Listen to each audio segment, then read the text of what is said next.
অবশেষে পৃথিবী এখন নিউক্লিয়ার ওয়ারের দিকে যাচ্ছে। গতকালকে আমেরিকার প্রেসিডেন্ট ডোনাল্ড ট্রাম্প ইরানকে 48 ঘন্টার আলটিমেটাম দিয়েছিল যে 48 ঘন্টার মধ্যে যুদ্ধ বন্ধ না করে এবং নত স্বীকার না করে তাহলে তাদের ব্ল্যাকআউট করা হবে, তাদের বিদ্যুৎ কেন্দ্র, যে মেইন বিদ্যুৎ কেন্দ্র আছে ইরানের, সেটা ধ্বংসযজ্ঞ চালানো হবে এবং ইরানকে সম্পূর্ণ ব্ল্যাকআউট করা হবে, বিদ্যুতের আওতাভুক্ত থেকে বের করে আনা হবে। তখন তার কিছুক্ষণ পরেই আবার ইরান থেকে যেমন এক্সে টুইট করা হয়, আসলে যদি এরকম কোনো পদক্ষেপ নেওয়া হয় আমেরিকা থেকে বা ডোনাল্ড ট্রাম্প এরকম কোনো পদক্ষেপ নেয়, তাহলে এশিয়ার মধ্যে যতগুলা আসলে আমেরিকার বেস আছে এবং এশিয়ার মধ্যে মধ্যপ্রাচ্য যতগুলো দেশ আছে, এগুলো সম্পূর্ণ ব্ল্যাক আউট করার হুমকিও অলরেডি ইরান দিয়েছে।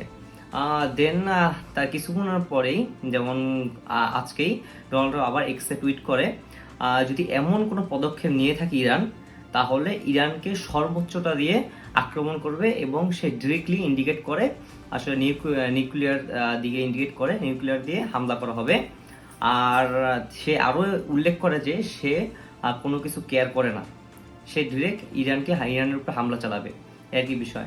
এখন ইরান কিছুক্ষণ আগে ঠিক তারাও বক্তব্য দেয় যে এরকম কোনো ঘটনা ঘটানো হয় বা চিন্তা ভাবনা করে থাকে, তাহলে ইরান ডিরেক্টলি শুধু মধ্যপ্রাচ্য ব্ল্যাক আউট করবে না, ইন্টারনেট যে কেবল আছে সমুদ্রের নিচ থেকে যায়, তা হুতি বাহিনীর আওতাভুক্ত আছে, সেটা 2টা কেবল আছে সমুদ্রের নিচ থেকে আছে, সেটা হুতি বাহিনীর আওতাভুক্ত একটা আছে, আর একটা ইরানের হরমুজ প্রণালীর এখানে আছে।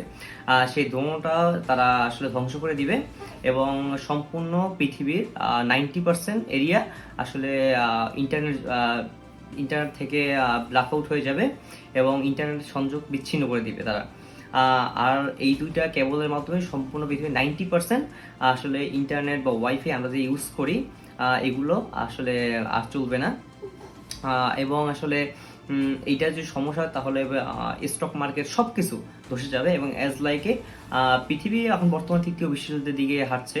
অলরেডি আমরা 3য় বিশ্বযুদ্ধের ভিতরেই আছি।